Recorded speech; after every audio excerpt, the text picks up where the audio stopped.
was born a bodybuilder and I will die a bodybuilder.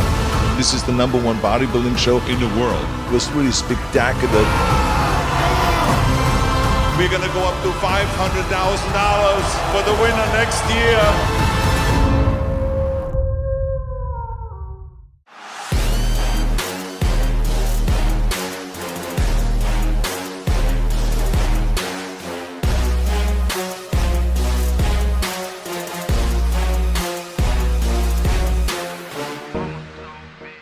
Welcome to Fit Club Vegas, the ultimate fitness destination for visitors.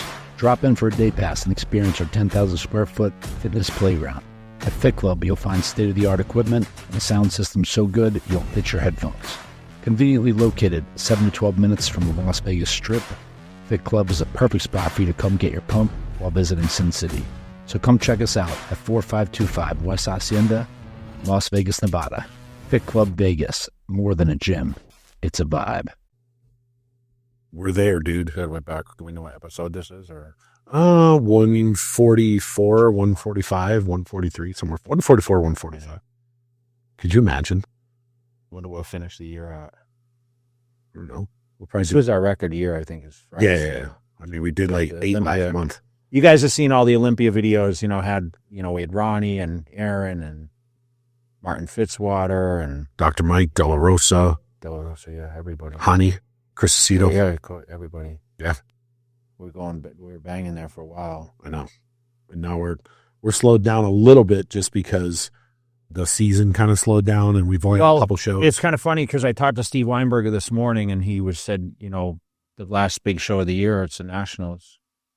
So when is that? This weekend? It's December, I think mid-December. Oh, it's in December. Remember, it used to be the weekend before Thanksgiving. It's in Texas, actually. It's in Dallas where I actually won my card in '96. What memories, man. I went to that Nationals, not knowing what to expect. And it's kind of funny because the year before I did the Nationals, in '95, I won the Tournament of Champions and that was in August and they wanted me to go to the Nationals that year. And, that was the year Dong Long won the Nationals. It was in New Orleans. And then, I sat it out. Tom Prince got second. And he was coming up, we were friendly at the time. And I remember seeing him and being like, man, I remember thinking all year as I was leading to the Nationals in '96, because he got second to Titus at the USA, very controversial. Remember that? Remember how good he looked then? He had crazy legs like you. Crazy legs. And he was I remember we would travel at the shows together and Chris Aceto was kind of giving him some advice. He went to Maine and he stayed at Chris's house. And it's kind of funny because, he lost at USA, so he was next in line to win the Nationals. You remember how it used to be? Yeah. Whoever was at second or was close to, they were favored going into it was USA's and Nationals. And North Americans was kind of like that other show that sometimes, I think people looked at it kind of the easy route in a sense. Even though you had to win the overall there. Of course, yeah. But you remember that's where Dexter won. Sean Roden, I think, won there. I thought Stan McCrary won the right as I was winning. He got his pro card, curly top. But that was kind of the show where there was only those 3 major shows to get a card. No, I mean I've tried to explain this to some of the younger people that have just followed the sport recently. Back then, for a long time, it was the overall winner of the USA's, and then they made it the overall and the runner-up. So only 2 cards at the USA's, and then the North Americans was 1. And every class winner of Nationals. Because I remember one year, Dexter won his class at USA's, but he didn't get his card. You're right. And he ended up getting up the North Americans. He was light heavy there. Yep. He got 3rd overall. So the judges would say, you're the overall winner, you're second, you're third, you get the card. Yeah, only one. Only one got it, right? It was only one up until I think 01 or 02. I think Chickarillo won it in 2000, right? Yes. He was the last one. Yeah. And then the runner-up. Yeah, so I was leading into there, and it was in Dallas, and I remember thinking, I'm going against Tom, and we had communicated, and it was kind of one of those things where we talk on the phone, and he's like, how do you look? And I'm like, good, how do you look? And at the time, I was super young. I mean, he was older than me, but, dude, he had that crazy hamstring from the side, and him being favored at the show, I was kind of like, I don't know if I'm going to win this thing. So when I went and pulled off the class win, and I thought for sure I'd get the overall, and then Willie Stallings beat me for the overall. Do you remember? I remember going to just a national level show and watching the first call out it was almost like a pro show now. You're like, so-and-so, so-and-so, so-and-so, because they were all named. At the time, Yeah. so it was me. I won.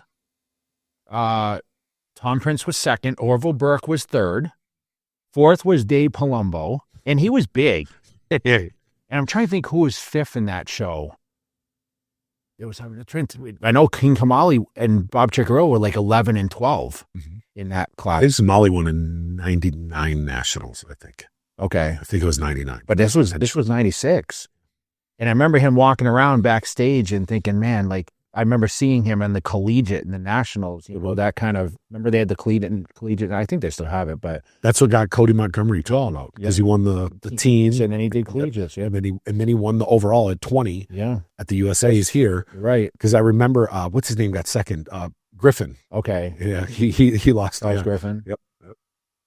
Yeah, so crazy, man. Well, Cody Montgomery is the winningest teenage bodybuilder. He won 3 years in a row at the teen nationals, which is wild. And then he went to the USA's and literally beat grown man at 20. Where are you at, Cody, man? Where are you at? Yeah. I mean, I haven't seen him out and about. I knew he had a family, and I didn't know if he was still, following I don't know what he's got going on. I haven't seen him. When you talk about futures, I mean, that was the thing as I was coming up in the magazines, you had a track record of people that had success patterns. And, so good to go back, Titus won his pro card the year I won. So he won the 96 USA's. Yeah. And remember, he got the metrics contract and he bought the BMW. And like back then, it was the magazine would be like, okay, so-and-so wins. And then they sign a big contract, that big contract. I mean, we don't know what it ever was, but the magazine spilled it out as like, oh, these guys are now making a living now. And I remember reading about like even Chris Cormier in 93. Like, I remember him, like, reading his schedule as he trained for the USA's, and it would, like, he'd work as a bouncer at night. Yeah. But during the day, he'd, like, go to the beach twice. He'd train twice. That was a big thing, man. Everyone was training twice a day back then. It was, like, a full-time job to really get in the best shape and train. I mean. I remember at the 01 USA's, we were there, and Titus came over and was talking to you and I, and he was like, Kelly and I just got our contract. They're paying us $80 for both of us.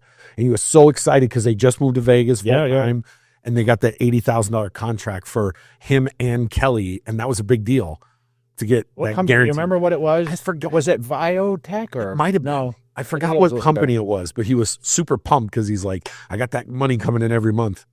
And it was just guaranteed for him. Yeah, well, they had that. I remember that USA. I remember Scott Connolly, who owned Metrics, said, I'm going to give the winner a metrics contract for like $60,000 or something. And Titus won and got the metrics contract. It was like a 2-year deal. And I remember him running around Venice and, going there, and I would, go to Venice Golds. And I mean, all these guys were training there at the time. It's just crazy how times change. I remember, Prince was in Florida at the time, Tom. He was he was in like West Palm Beach. Oh, I didn't know. I always knew of him as in being. Yeah, of course, he ran a gym down there, and I think he was training people at the time. So it's kind of funny how we came up, and then you got Orville Burke, who had a phenomenal genetics. If I remember right, wasn't he head of security for Trump? I don't know if he was. I'm almost positive. I could be wrong, but I'm pretty sure he was.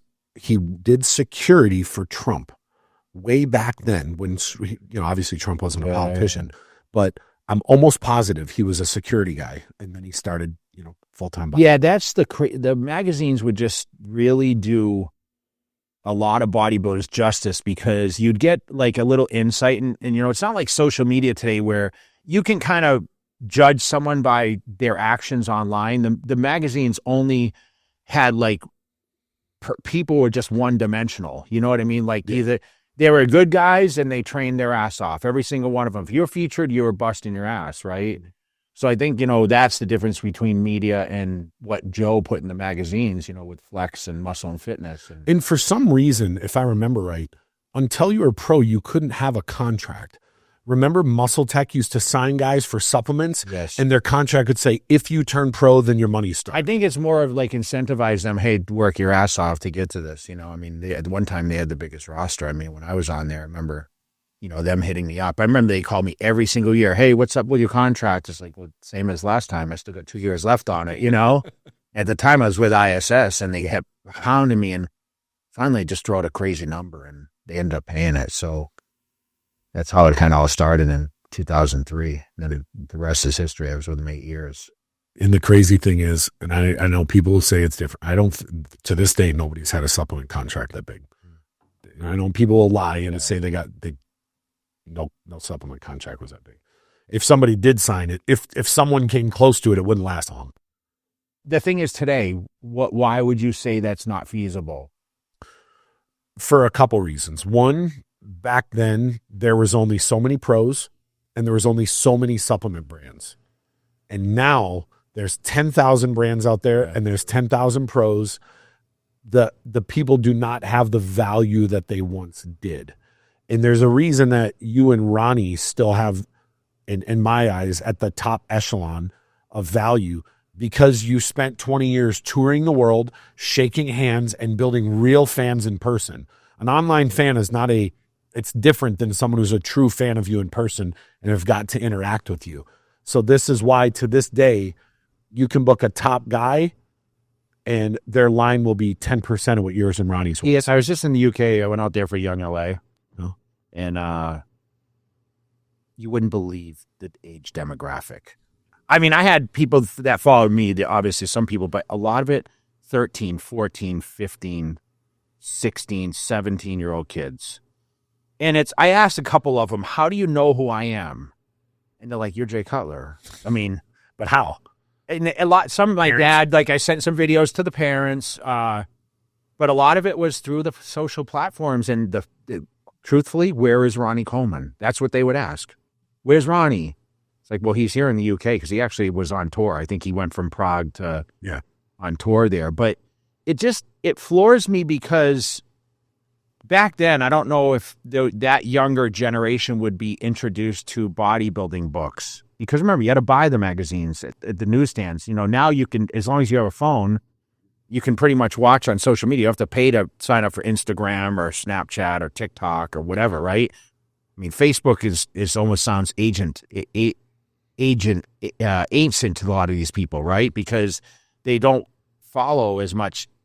I think I do a lot on Facebook, though. I mean, you're so pretty, like your family and everything, right? Facebook is more middle-aged because our families are on there, grandparents, parents. You think you can gather information on Facebook, though? Yeah, you can. Like you read certain articles and I mean, it's. I think it's actually, you can get more done on Facebook than Instagram. Instagram's just more photo and video driven. You can't link an article unless it's in your storyline. To where Facebook, someone can write something, you can click it, and you can actually go research it. But I think another thing too, a lot of the younger kind of known people in this industry, they know who you guys are because they follow it and they reference you guys a lot. Well, it's just like we just did this whole skit for Black Friday, and we put on the headbands. It was a whole skit like Ronnie Coleman got into Gold's Gym because he was recognized and I was nothing, Yeah. And then I went into the gym and worked out and ripped up all the towels and gave it to all the kids, the kids that were working out. And Ronnie says, "Where's the towels at, man?" And when did they launch that video? It launched out already. Oh, but the funny thing is think about that. You watch this DVD from 99. It was my first cut above DVD. Yeah. And I just happened to have this ripped old towel from Gold's Gym Worcester, and I put it on my head. No one thought anything about it for 20 years. Then all of a sudden, social media comes in like, damn, Jay's hardcore, Jay's Rambo, Jay's this. And now all of a sudden, it's like a cool thing. Like people bring me the headbands. We did the Jesse James West video where we wore the headbands. So now I have a serious question. Why are you not selling these? Because it's a ripped towel. So what? You can sign it. Yeah, true. People bring them for me to sign, actually, though. I know. It's hard to sign. It's hard to sign up. So now whoever manufactures, I want to see 10,000 ripped towels in limited edition. But it was pretty funny. We had some pretty cool skits, and, I had a great time in the UK and got to visit a couple of friends. How great was the weather? Was it as good as Vegas weather? I came home, and it was raining when I came home, which is a rarity here, right? But it never rained in my house. Okay, yeah, it's just parts of the valley. It's so weird. Vegas is so weird. You will tell me it's raining by you, and I'll look outside. Yeah. So Auntie texted me on the way to the airport to pick me up because she came in early. She was away in Miami, and then so she's like, "It's raining here," and I'm sitting outside like, "What do you mean it's raining? It's nice here." So she's like, oh, it only rained like up near our house. And then she picked me up. And but I toured Canada the week before. I was out there for Josh and Supplement World and obviously the Cutler brand and doing some good things in Canada. And man, that was awesome, but it was pretty lengthy. You can imagine 3-hour scheduled appearances. 6 hours. 4 hours extra. It was great. Fans came out in abundance. We've done those tours before, but this was, I called it a mini tour because it was only Toronto and Vancouver. And everyone's like, I can't believe you're flying all the way from Toronto all the way across to Vancouver because it's 5 hours, right? But you remember the times we did it. This wasn't a plane feasible thing where we actually chartered the plane and it just didn't make sense. But I tried a couple other ones. It just didn't make sense flying back. I mean, that was our challenge every time we booked the appearances. I mean, that's where you come in a little handy where we can navigate and figure out, okay, what locations are 1, 2, 3, and 4 to make the sense so it kind of routes us. So it's an easy access to come in from Vegas and go back to Vegas. Yeah, it's you have to, whenever you get out there and you got a lot of events, you have to be strategic. And even if you have a private plane, you still have to look at what commercial flights are in and out, what times they are they going to land? You can actually look up the percent of how often they're on time. And when you do a tour like that, like we did in mid-Canada, that's so back to back. You can't miss. If you're 15 minutes late, it can ruin the whole trip. Yeah. So you can't, like when we were able to do 2 appearances per day because you had a private plane, and you can leave when you want. But if it's commercial, you can't. You can only do 1 per day, so it holds you back. But was the weather? How was the weather there? It was okay. It was all right. It rained we were scared on Sunday, so we did Saturday and Sunday. You know, Toronto was nice. The weather was decent. Not, a little chilly, but then it rained on Sunday. And I'm like, man, are people going to be standing outside? But it held off, so it was awesome. And, that was one of the newer stores, and both were brand new store openings. He's really expanding up there, Supplement World. So I still remember when he did his first appearance with Regan 7 years ago. How many? What did he have? No stores? That was his first store. Okay. Yeah, he had Regan fly out and do the one in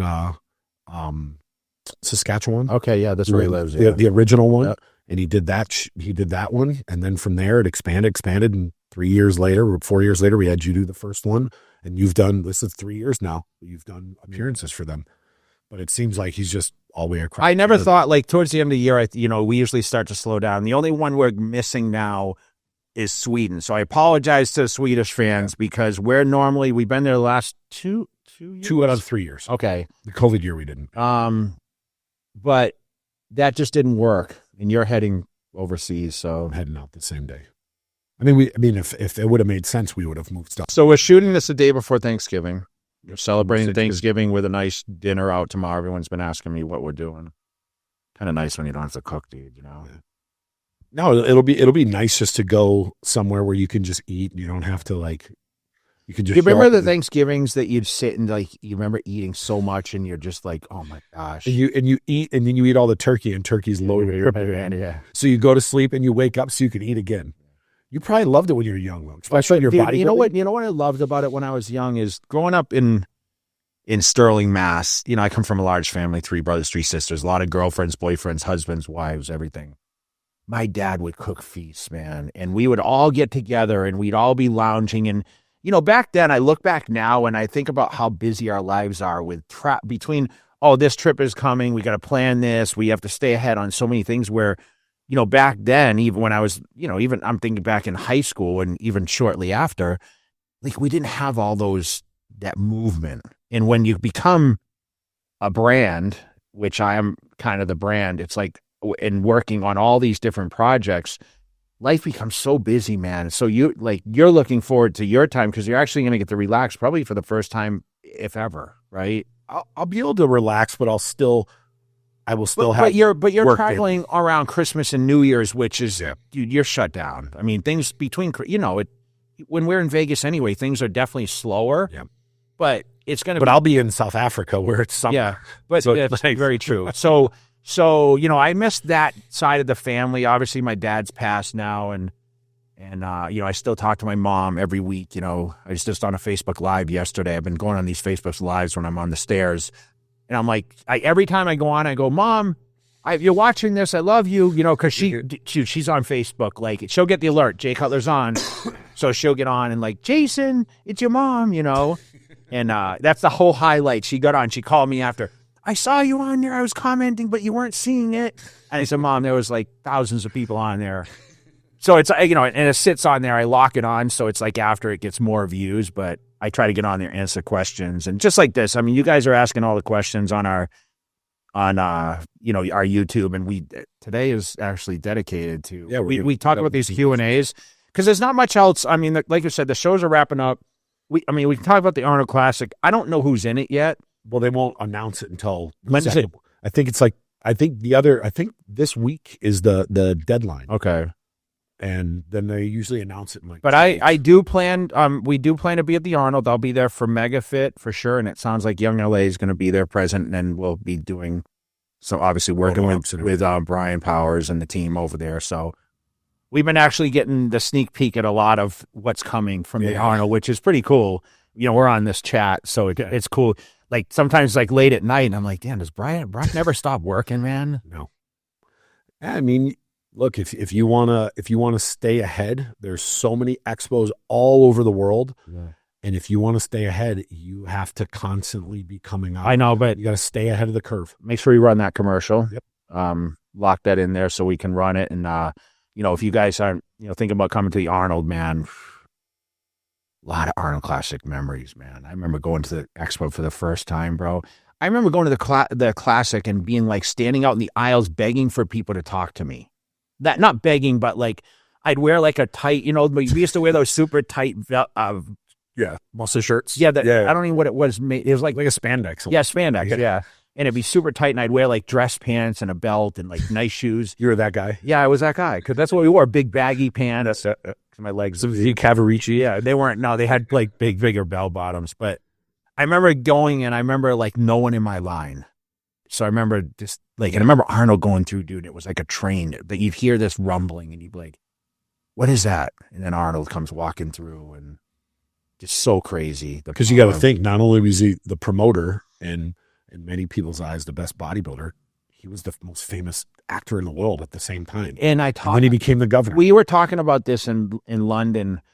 And I said, think about who the most popular people in the world are, known people.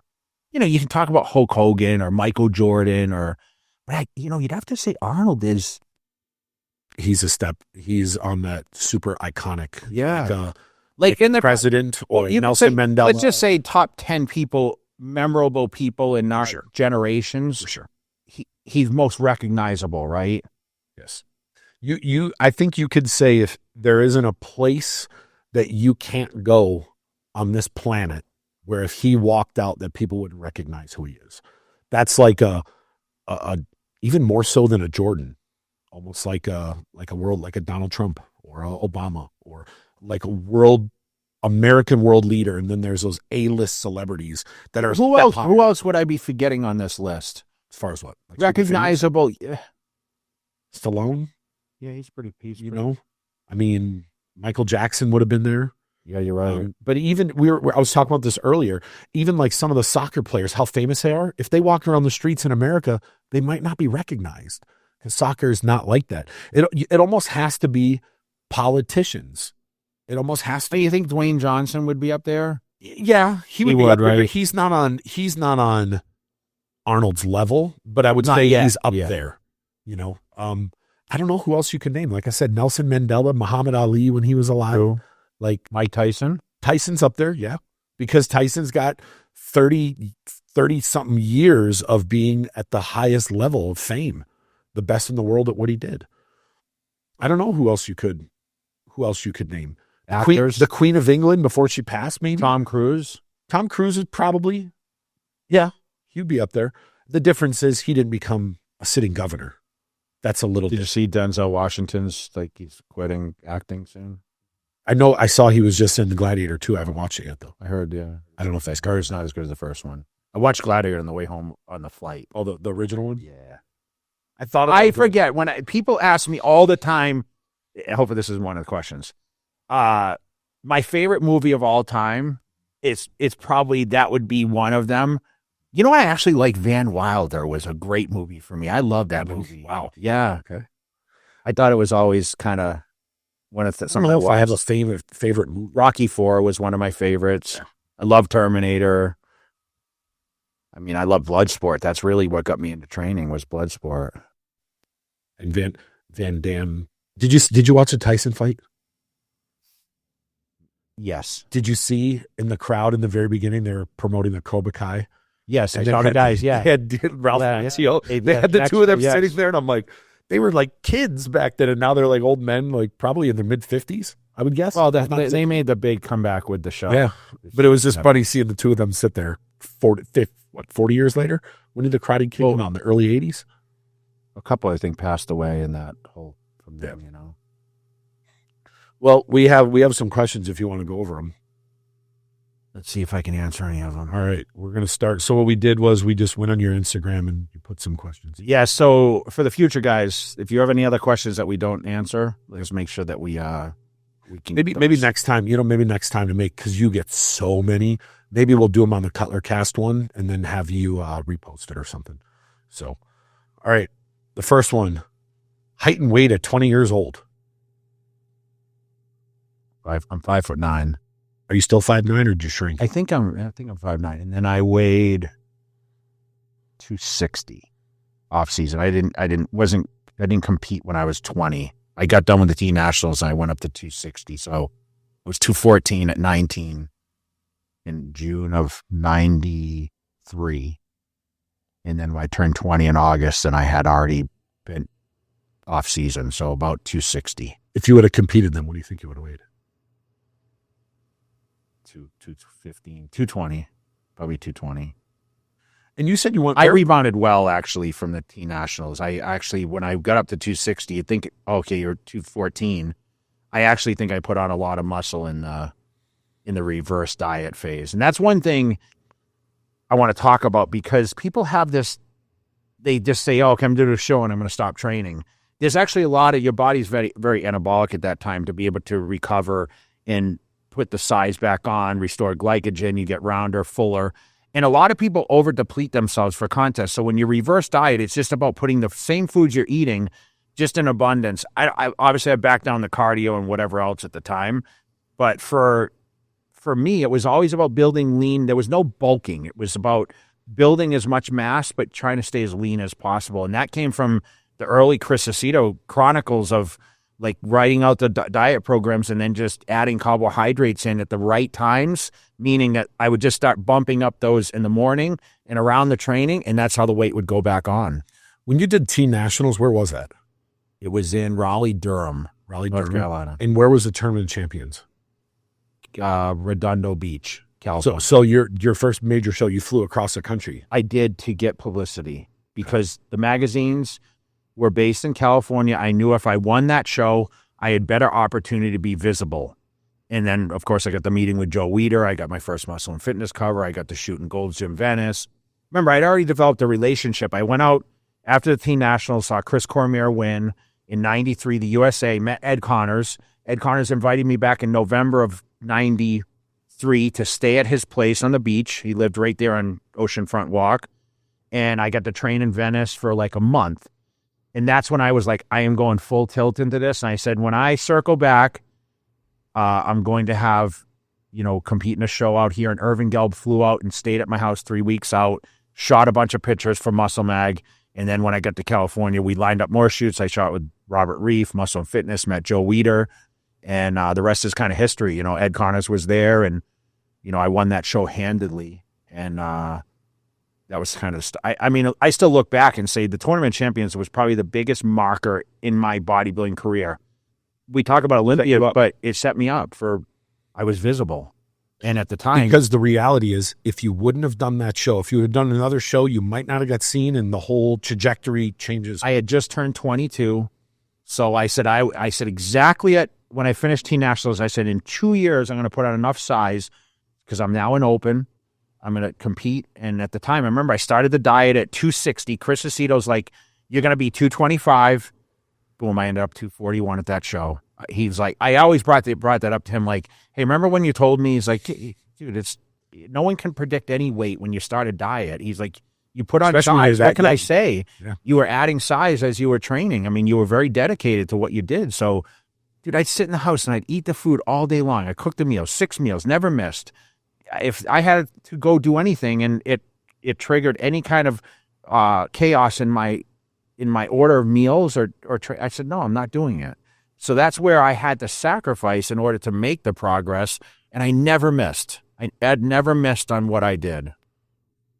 Next question is, what's your inspiration?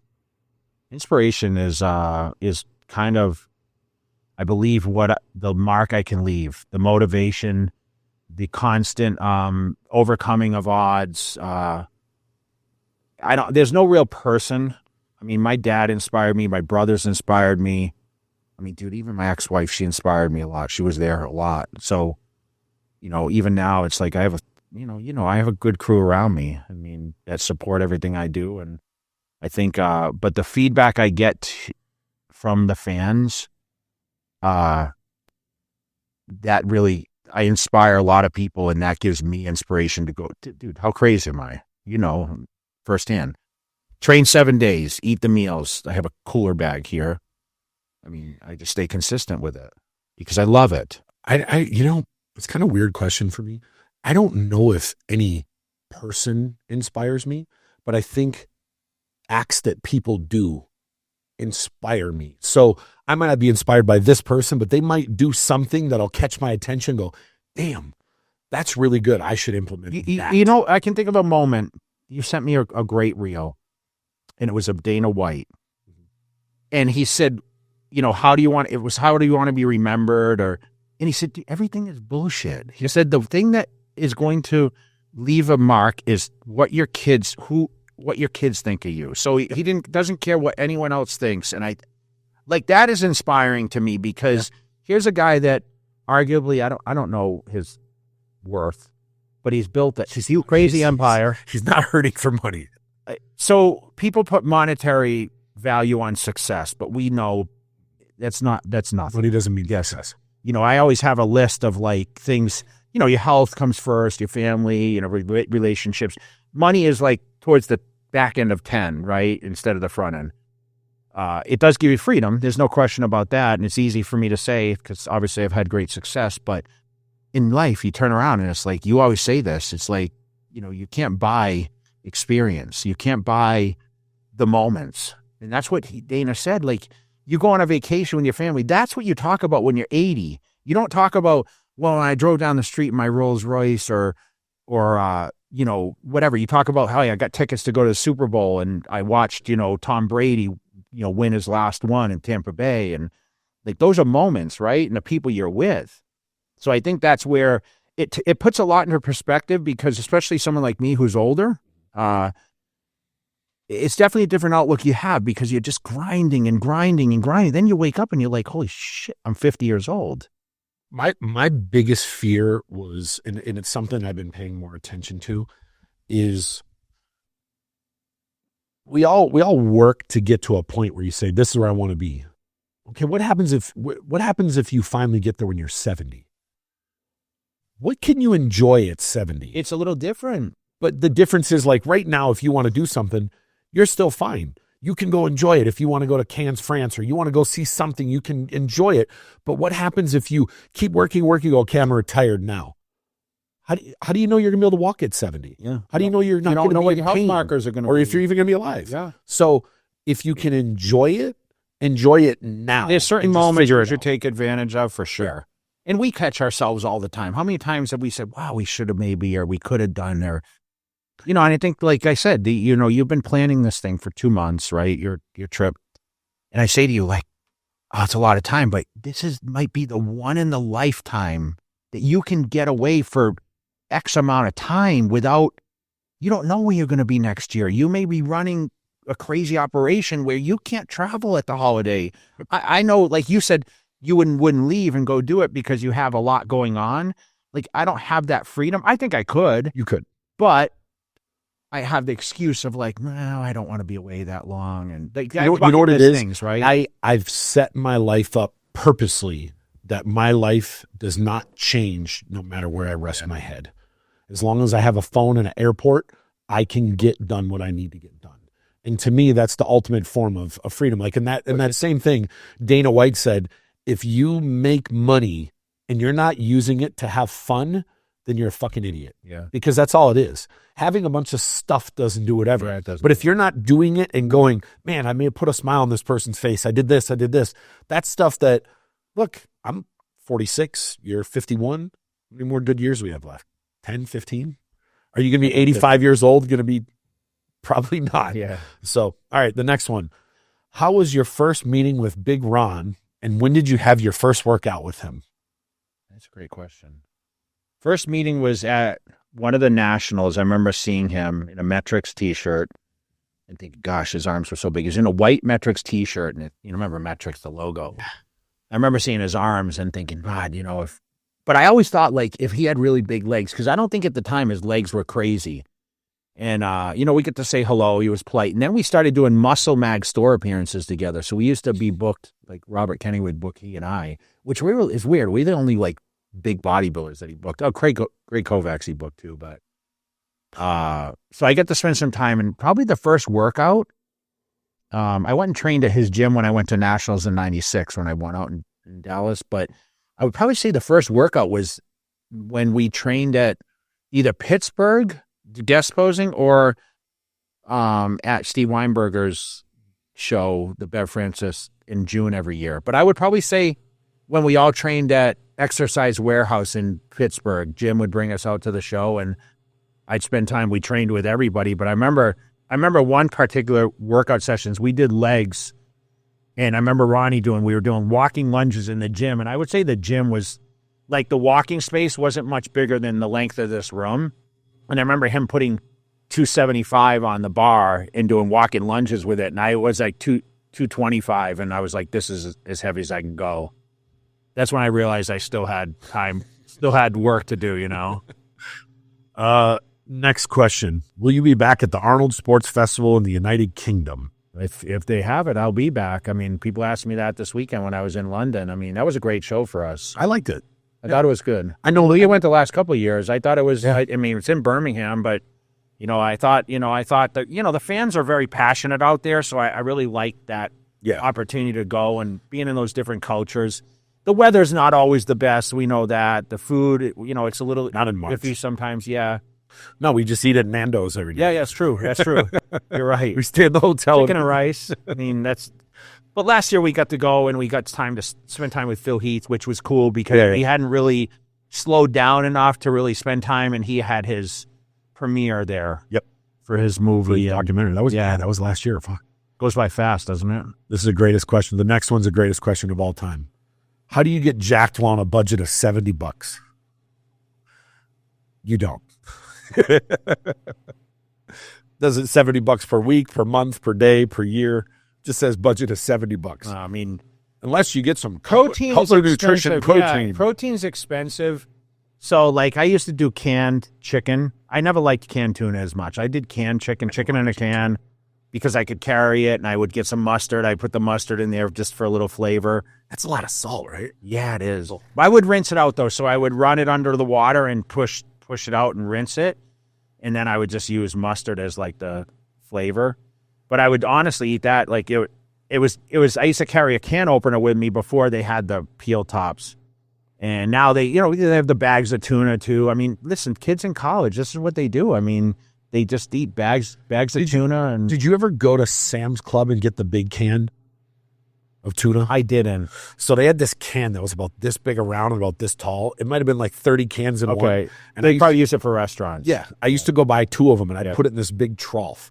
And I would run water. And then all I'd do throughout the day is I would just go have bites all day. I'd put like onions and pickles and stuff in it. Yeah. Budgets are hard, man.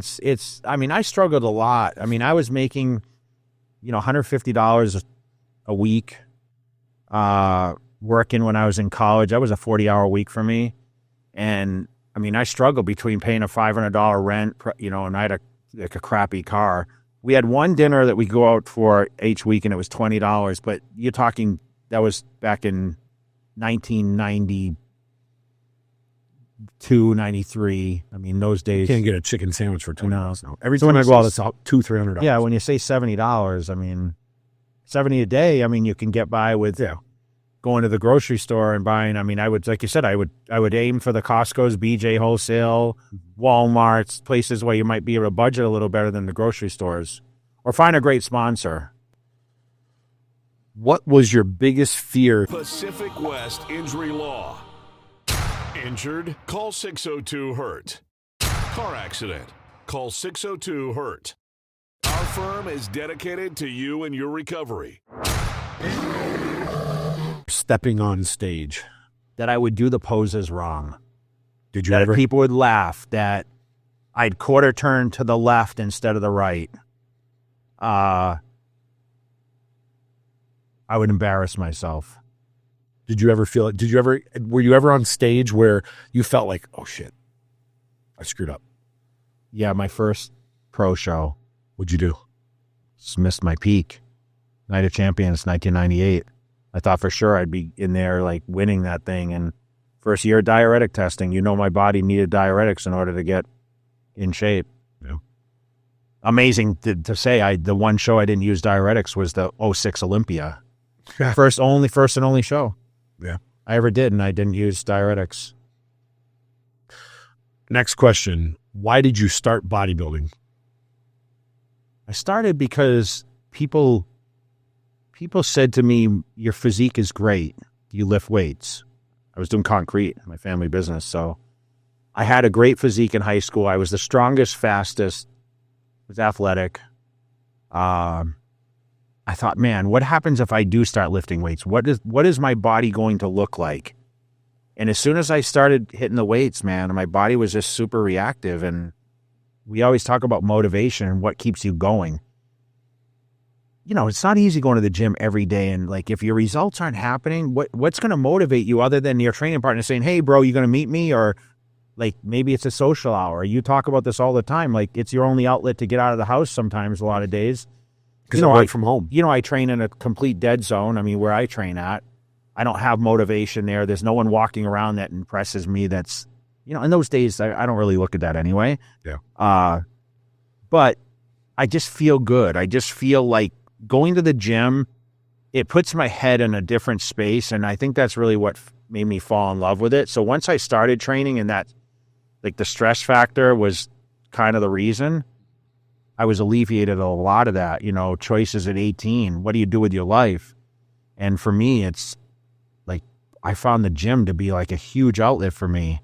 But I think that's really, what motivated me the most. Next question is, tell us the story of how you funded Cutler Nutrition. How I funded it. Founded it. Oh, founded it. Okay. Well, I had this vision, when I was doing supplements. I was, like you mentioned, I was a huge earner for contracts, and being with Muscle Tech for 8 years, I had great success there, and I saw the success of the brand, and reaching a high end. They had like the best supplements. I feel like the most broad range in sports nutrition. So when I stepped away and retired, 2011, I was kind of at a crossroad with the contract, and Phil Heath came on. He was kind of the new guy. We couldn't really negotiate to continue the contract. So I said, you know what, I'm going to break away. And at the time, you probably may remember this, I started a brand called Alpha Helix, and I had some partners. We kind of got into like pre-production, and then I pulled the plug on it because I wasn't happy with the direction. Like, we weren't seeing eye to eye. So I actually held off, and then I joined forces with Derek and BPI, and with the contingency of like, hey, they were going to help me develop the brand, the Cutler Nutrition brand. And I launched in 2013 with that brand, and, started internationally. Actually, we started first with bodybuilding.com and international. And, we got such a great response that we launched here in the US and started going everywhere. And, basically, I worked in that partnership until 2017, bought the company out, relaunched it in 2019, and I've been in business since, doing more direct-to-consumer and Amazon-based. You know, one thing I actually asked you this earlier today, and this I'm just doing this just because, and I've noticed that you have really went hard on a liquid line. Yes. And I went and grabbed it just to see it. Explain why are people all of a sudden going crazy over the liquid versus the Delivery. powder? Delivery. Explain it.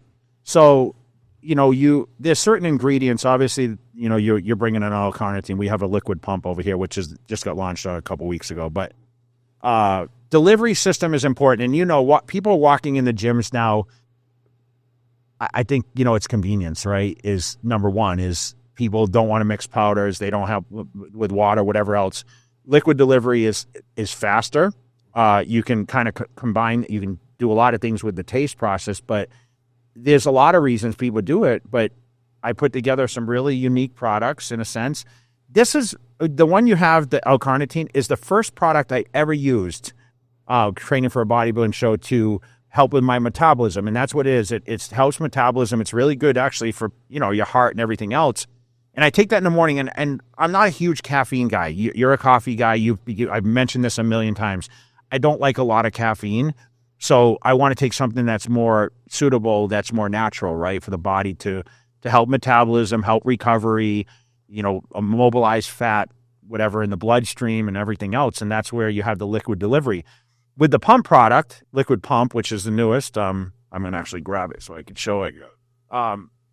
So liquid pump, this is the latest right here, and this is a glycerol arginine nitrate. So I licensed the nitrates from Ron Kramer, okay? And what nitrates do is it's a shuttle process, so it'll help shuttle and repair muscle tissue. But you know, you have glycerol, which is going to help with the pump. It's crazy. It's going to give your muscles that, like, basically reactive to get a crazy pump. And I always talk. How many times have I talked about going in the gym and what's my whole purpose? You want to get getting a pump, right? Arnold said it forever. The pump. Yeah, Base is the pump. So how can we do that? You know, vasodilators, right? Arginine, helps open up the blood vessels. All researched clinical tests, studies. You come up with these products, you put different ingredients in there. And, you know, once again, I don't want to, why take caffeine? Everyone uses caffeine. They're over caffeinated. But it's also constricts the blood vessels, right? So it's kind of like it's a little awkward with pre-workouts. It's hard to explain because there is caffeine to give you that trigger, but at the same time, you're constricting, and then you're using like a citrulline and arginine and these kind of ingredients that can help open them back up. And, you know, so you've got kind of a combination of two, but you're kind of fighting against each other, right? So ideally, I came up with a stim-free. 2 tablespoons is usually recommended dose of this, and this is what I've been taking lately, and it tastes amazing too. It's just more convenient, you know. The next question. How do you keep from getting in your head during prep and dismissing thoughts of failure? Biggest fear of my success has come from my fear of failure. I was so scared to, like I said, to fail. I mean, when I got on stage or when I trained every day, it was like, I don't want to fail in the gym. I don't want to fail the people around me that supported me. I don't want to, Chris Aceto was a huge guy that I wanted to impress him. I wanted to, hey, you know, your dedication, he worked with me for free. Man, that's what motivated me. Like, fear, you have to have fear. I don't care what anyone says. I mean, I never wanted to be normal. I mean, that's my biggest fear is, why, like, I don't want to, like you just said, you have freedom, right? So I wanted to just be able to do what I wanted to do. And that was lifting weights. Like I said, why am I going to do anything else when I go to the gym and I get this feeling? That's my high. That's my drug. That's my, like, you know, you talk about euphoria. That's what I get out of the workout. So, okay, if I can do this, and then when I get up on stage and I get that rush, like, I want to perform at my best, but my fear is like, I'm not going to be suitable to do that. So I think that, like, that you have to fuel that, but then you have to build the confidence, and the confidence comes from the success patterns and, you know, making the gains in the gym, people being impressed, you know, the judges being impressed when I got on stage, people around you, oh man, you're looking really good. What do you do? It's just like when I started in high school. I mean, people are like, man, you know, you're you have a good physique. And I'm like, okay, well, what do I do different? What's different about me? Oh, your genetics are good, right? I think, fear of failure is, I think some people probably wouldn't admit that, but that's what drove me through my whole career and still does today. I mean, I don't want my business to fail. I don't want my relationships to fail. So I try to monitor those things. And, I walk away from every guest appearance and I try to go over the top. I always try to be better than the last time, if that makes sense. Yeah, you never want to overpromise it. No. The whole thing. I mean, what makes someone valuable? But what makes someone valuable? Effort. Effort. Over deliver. Yep. Under promise and over deliver. Yes. Yep. Expectations. And when we started this podcast, I'm like, who's going to want to listen to us? But we still did it and we stayed consistent. That's one thing. We've done this every single week, or we've 2.5 been years. prepared. And I've surprised ourselves. I surprised myself by being as committed. I call you and I'm like, When we need to shoot a podcast. yeah, because I see now the comments and the replies that all you guys give us. And listen, you're not a famous guy, right? But how many people stop you? The guy in the red hat. Yep. I mean, some people talk shit, but it's just, I like that. it changes people's perspective on a lot of things to hear the commentary, our opinions. We battle with some of the people here. We interview some people with different theories than I ever did. Yeah. I mean, we sat here with Dr. Mike, and I might not, like, he does that full range of motion. I do everything like partials but I'll listen and I'll say, hey, you know what? It's everyone's theory. Everyone's body's different. You should talk to people who disagree with you. Of course. That's like a big problem in our society now. If somebody has a differing opinion, they just dismiss them instead of going, hey, why don't we talk? We just went through a political election.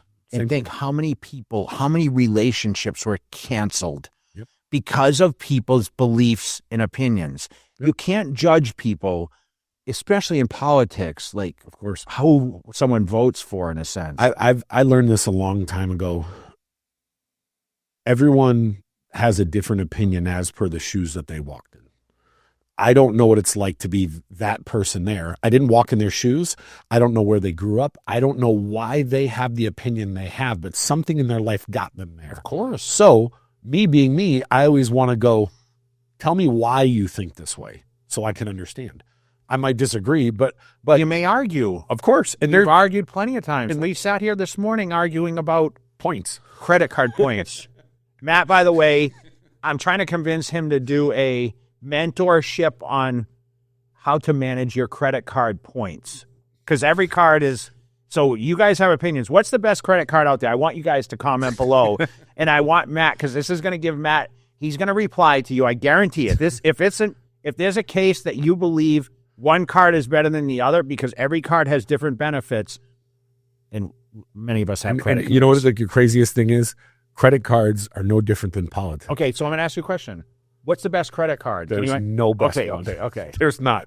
Just like politics, there's no good politician. They can each have good ideas, but there's no way you could say that one's the prove best. him wrong. Okay, tell me why this card is the best card. Okay, cash is king. No, we're gonna get people that are gonna, because there's gonna be some card that is the best of the best card that are very impossible to get, and they're gonna put some comments, and guess what? I will own you. All right, the next question. What did you think or say to yourself after the 2008 Olympia? Oh, man, I wanted to quit. I said, am I good enough? I'm finished. What are people going to think? I embarrassed myself. You talk, that's an embarrassing moment, losing Dexter. But was the embarrassment that you lost to Dexter, or was it because you showed up the way you did? No, I thought I actually looked good enough to win at the time. But listen, I had a huge sponsor at the time. I was like the leader. I was the next in line, after beating Ronnie. Never thought Dexter would beat me. My training partners, all the people I traveled through the year and say, I'm going to win this one again. That would have been my third. Trying to think what else I felt like. I'm trying to explain the emotional. I was embarrassed looking at people because I could just tell the vibe backstage. When you're backstage and you're not going to win after you're the title holder, people's demeanor is strange. And I talked to Derek about this after his loss this year. You can just tell in people's eyes, in the demeanor of people that were there at one point, like, and it's not that it's bad. Like, I'm not saying they're bad people. I'm just saying that the aura is just different when you're winning and they know you're winning. It's because I think people don't know how people are going to react, and you don't know what do you say to somebody? Right. Ronnie Coleman, when I won in 2006, people said, I had this question in London. Tell me what you were thinking when they were announcing you the winner. And I knew I won because Ronnie was saying to me, you won, you beat me. And all I thought at the moment was, holy shit, how is he going to handle this? Record number 9. A guy he never thought would beat him. The unbeatable Ronnie Coleman. Is he gonna be upset? Is he gonna be mad at me? Is he gonna take that second place because he hadn't been in that position? No, outside of Hunter, not at the Olympia level. And I mean, he went from 9th to 1st. So I got a question though. When you lost, did you have a sense of relief? That's a weird question, but I didn't. Kind of like the pressure's off. I didn't because of who I was. I was still a really positioned ambassador. And I don't say that in an arrogant way, or it's my confidence, because I was touring. I was doing everything for the sport of bodybuilding at the time. And right then we didn't have the platforms we have now. We're not in a Chris Bumstead world where he's the ambassador on all levels. He can do it from his phone. Yes. But he shows his life. He travels to events. He does what he does. It's different. You know, I was, like you said, I was more face-to-face than Chris is today. You had to be. I had to be. That was the only outlet. But now people can tune in from all over and witness what he does on a daily basis. And he does a great job. But I had to physically position myself in different areas around the world to be that guy. And it was early YouTube then, and I was still doing it. Remember, the media shut me off, had the media channels with all the magazines and whatnot. But bodybuilding also was a very cult thing then. Not many people, I wasn't walking in the streets like I am today and, oh, you're Jay Cutler. I didn't get that then. I did get it, but not to everyone knows your name. That's because everybody has a phone. Yes. Everybody can see it. And even people who don't follow bodybuilding, there could be a funny video where a kid forwards it to his grandfather. That I was like, oh, look at how big that guy Remember is. the memes? I mean, you saw the memes of look at Marcus Rule. He's famous in Germany because of memes and stuff. Yeah. Tricks to staying full during prep. Carb cycling. Mm-hmm. Every 4th day, bumping the carbs. I mean, carb cycling, upping the protein when the carbs are lower, backing it down when the carbs are higher, keeping that calorie range. You're going to have to replenish glycogen. You're going through this right now with a so-so keto thing. I mean, you probably go to the gym some days and you're like, you have to have glycogen in order to have the muscles full. So it's about feeding the body, pulling back, feeding the body, pulling back, tricking it to utilize all your calories for energy and not to store as fat. So you have to walk that line. So the next question to go on to this, does it matter if you're full during prep, or does it matter if you're full? As long as you're full enough. As long as you're full enough and you're feeling the workouts, you should be flat a lot of the time. I was going to say, yeah, when you're depleted, you should be because that's full every day. When you're in depletion mode, that you're burning up body fat around the muscle tissue. But don't, just hold on to the muscle as much as you can. So don't over cardio. Let the diet take the grunt of taking off body fat. And yeah, you're not going to be popping all the time. The guy that's popping, you know what happens? They get the show day, they deplete the water, they end up flat as hell. And that guy looked the best leading into the show. Don't matter. All that matters is when you walk on that stage for that 20 minutes. I don't even know how long's a show. 20 minutes? Yeah. For the prejudging, you're done. That's it. So, I mean, that's the problem. It's like going to the Olympics and performing, 4 years. 4 years of training to get to that one moment. I love that quote that Usain Bolt said, I trained 4 years for 10 seconds. Why are you giving up so early? 4 years, literally for 10 seconds, and that's it. And people give up if they don't see results in 2 weeks. How fast was he in the 100? 9.56, I believe. Okay. The fastest is not even 9.56 under. Yeah, I don't know if he ever had a race where he's over 10 at that elite level. I mean, he made it look damn easy, didn't he? I mean, he beat what's his name from Canada, Johnson. Yeah, 9.79. He beat that 9.54, 9.56, I think it was. But tell us your daily routine on training days and off day. Well, there's no such thing as an off day. We just said this. I'm a not trainer. I train 7 days a week. Wake up, drink 2 glasses of water, take some L-carnitine, walk Capone, round the block, get on a step mill lately, treadmill, step mill, bike, 30 minutes, feed him when I come in, eat breakfast, cook breakfast, eat breakfast, emails, phone calls, office, appointments in between, home, eat a meal, go to the gym, train. Last night I texted you, what time? 10 o'clock? I mean, that was when I was at the gym. Go to bed by midnight. Start over again at 5, 6 in the morning. I wake up late. You could do this from anywhere. Well, this is when I'm home. But when I'm in London, I was like getting up, same thing. I wasn't feeding everything, but I got up, Cardio, breakfast, eat breakfast, laptop, phone. Yeah, answer any calls. Try to find a gym at some point. Now do you see why when I travel, when I wake up, it's like I wake up, I drink coffee. Well, I'm overseas, I take my laptop. If I wouldn't be able to come to the gym, we used to train. Remember when we were training together when you first? Yeah, we used to train at Fit Club. That's when we used to train at Fit Club. We would train. Then you got too bougie and you went. I just go from my way there because we'd come to we train after meal one. I used to be like, hey, meet me there at 9. Yeah, 10:30. And my schedule's been all over the place. I mean, I've trained twice a day. I used to train at 7:30 in the morning and at 2 in the afternoon. I was in bed by 9 o'clock. Isn't it crazy? Like you have this, like if you look back and I think the good question is what's the best schedule I ever worked on? That was when I lived in California. I didn't have a ton of guest appearances. The mail order wasn't crazy. I literally was a bodybuilder. I was dedicated to being, this is when I moved up from 8th to 2nd. Literally wake up at 6, walk scrappy, breakfast, no cardio, gym 7:30, go home, eat a meal, sleep, get up, answer a couple emails, no phones at that time. It was flip phones or whatever. I have texting.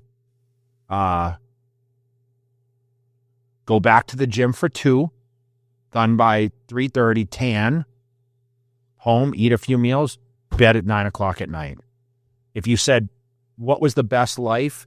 I think about that right now, and I'm like, that was boring. That was I'm not trained twice, but remember, I'm getting 2 therapy sessions in the gym, and I was making so much progress, and I knew I was on the come up, and I was trying to build to get to the level I'm at today, and I think that was probably the best schedule for me.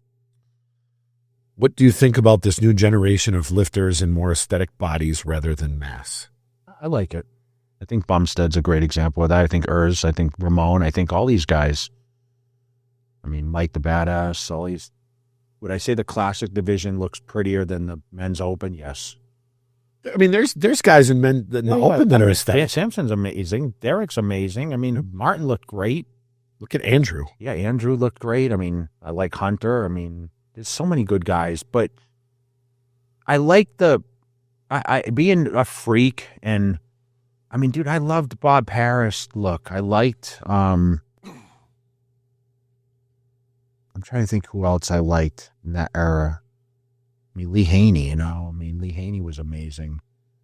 I used to like Sean Ray back then, like what he looked like. So to see the mass and even though I was that guy, I don't know if I'm such a fan of it, to be honest. It always sounds so strange. Well, it's not as it's just hard. It's so much work. I mean, I was great. Like you said, like you asked me how big I was at 20. Think about it. I was 260. That's bigger than the guys now. And I couldn't win the Olympia till I was 33. It makes no sense because I had a Ronnie Coleman in front of me who has the best genetics of all time. For sure. Maybe. Phil Heath. Phil Heath was pretty amazing. His genetics, but Ronnie was just Ronnie trained. Yes, but he trained you know, to look at these guys and like, I mean, I didn't judge. Like I said, I didn't judge the Prague show. Like I'm not a judge for that reason, but I could see Chris winning that show. If there's an argument, yeah, there's an argument. I think Martin looked great. I think Chris looked great. I think Sean Clarita looked great. When we listen to Steve say why, I understand it. It's at the end of the day, it's the criteria. Open is about mass. Yes. And even though Chris looked amazing, and again, and I put this on there, I got a bunch of like flack from it. I said, if Chris was 15 pounds bigger, they don't understand that 15 pounds on that frame, the illusion is dramatically bigger. I'm going to give you an example.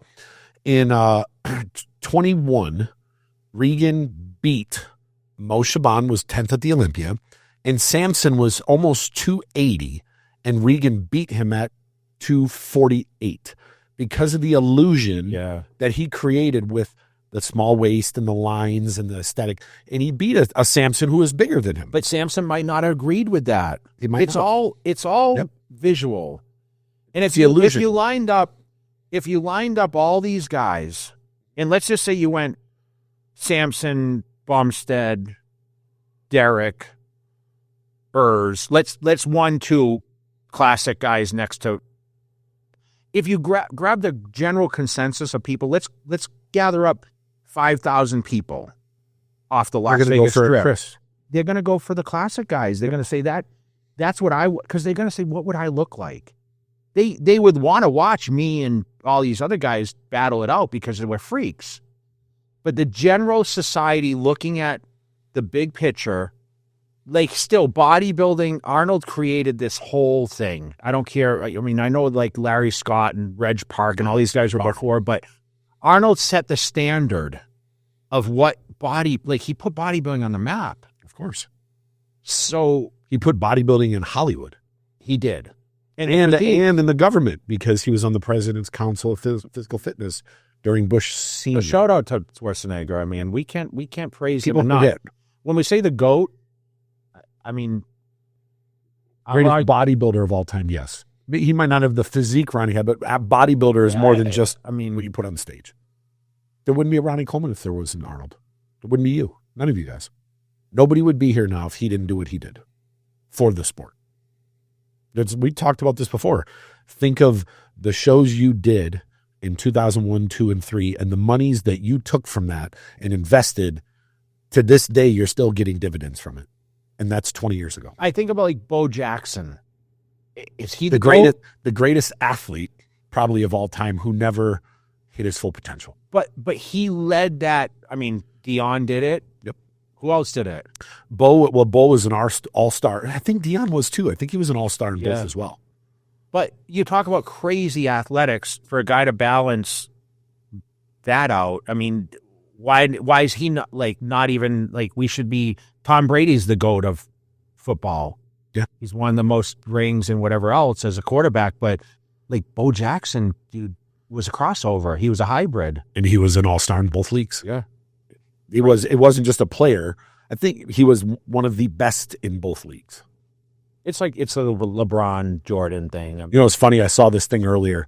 They were talking about Jordan, LeBron, and they said, "What about Havlicek? He's 8-0 in the finals. He has just as many All-NBAs, just as many first teams as Jordan, just as many." And you look at the accolades, you're like, "Damn, we didn't even think of him because we were talking about Bill Russell, who has 11." What about Luka getting a $1 billion deal, they say, at some point? I'm sure he will. I don't think Luka's going to stay healthy, though. I don't think he's going to have a long career.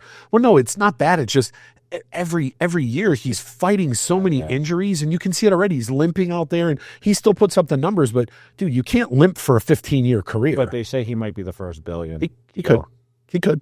just because he's not as marketable, I think. But if he does, good for him.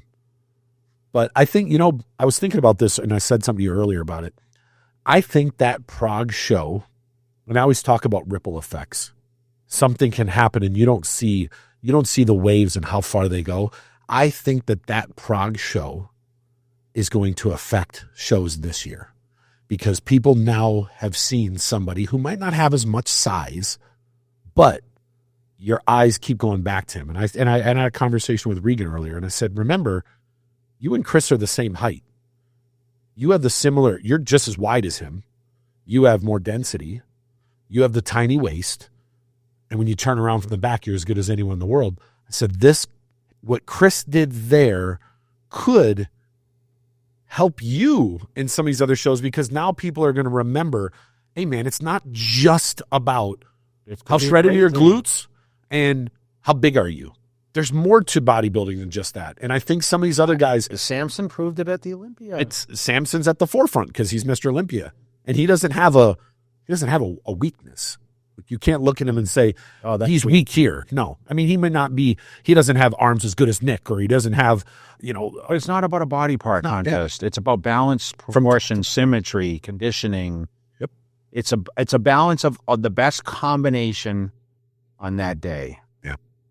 Andrew jacked. He's fifth. So when we talk about Martin getting fourth and Derek third, and what if Andrew jacks 100%? Then he wins. Why? Because he's got everything. Because he's got that. He just has a lot of detail. Yes, he has that naughty, gnarly look, and he's got the proportions. I mean, I heard Steve say that I listened to one of his interviews, and he said if Andrew's in shape, he's a problem. So yeah. So, hey, I like that Prague show. I think will hopefully change the direction of the open meeting. It's not just. So you think Chris could really leave a mark of doing such great, not just, hey, it's my last show as an open. He could have changed the trajectory. Yeah, he did. And I mean that when I said that. And I got a bunch of negative messages from it. I really think 15 pounds on that frame, right at 260, he can stand next to anyone. And is he going to be as big as them? But it's not just about that. Your eyes are always going to come back. They're going to come back. And the other thing that he has that a lot of the other bigger guys don't, he gets in shape. And that matters. You know how it is. A 280-pound guy versus a 260 next to that. And when one's peeled, he looks bigger than the other guy. So it's not everyone's like, well, what should he weigh? It doesn't matter. It's how do you look? Someone asked me that. Yeah, how much did he weigh at? I said, I don't know. We communicated a little bit, and I just said, awesome way to go out. I mean, yeah. With such a mark. I mean, in 5 years, he could be recognized right up like with Schwarzenegger level, right? As remember, I mean, he's building his social media. I still think he needs to come back and open. Take a couple years. He kind of left it open. I hope he does, because at the end of the day, and this is no disrespect, you're not Mr. Olympia until you win the Mr. Olympia. And Chris could. It's not like he could do it. There's other people that look and go, I don't have the genetics, I don't have the height, I don't have the shape. He has the tools. So maybe one day him and Hani can get the band back together a couple years down the road and just shock everyone if they get bored. And that's it for questions. Yeah, we've been doing this Q&A. I think we chose to do. That was a little quick. We got these questions gathered up pretty literally waits 3 hours. Yeah. But we'll try. Even though we'll slow down the next couple months. We're trying to figure out. Yeah, we're trying to figure out what kind of how we're going to do this. Because I'll have my computer with me, and maybe when I'm in Cambodia or Indonesia or wherever, maybe when I'm in the Kruger, maybe there'll be like a monkey on your back, mountain, an elephant behind me. Maybe we can film in there. So, but yeah, we appreciate the questions, guys. Like I said, we've had an amazing year. We've had some really great guests, and we're working on always on a few more. Hopefully we'll get a couple up more before. Yeah, we'll probably film another next week. Yeah, because there is a show. There is a show this weekend. The Big Man show. Yeah. Okay. I think who's in it? I think Akeem's doing it, and I think Andrea Presti. I don't know who else is doing it, but I would talking to Dave earlier. He said that. Then. Yeah, we'll probably review that. And who's your pick for that, guys? I don't know who's. Someone put the list up to throw it up there. Yeah. We appreciate you guys. We appreciate the questions once again. Have a safe Thanksgiving. This is going to be launched on Thanksgiving. Don't overeat. Don't eat too much. No, you need to overeat. Yeah. Okay. We'll be celebrating, and then we'll be back next week. Thank you guys for following.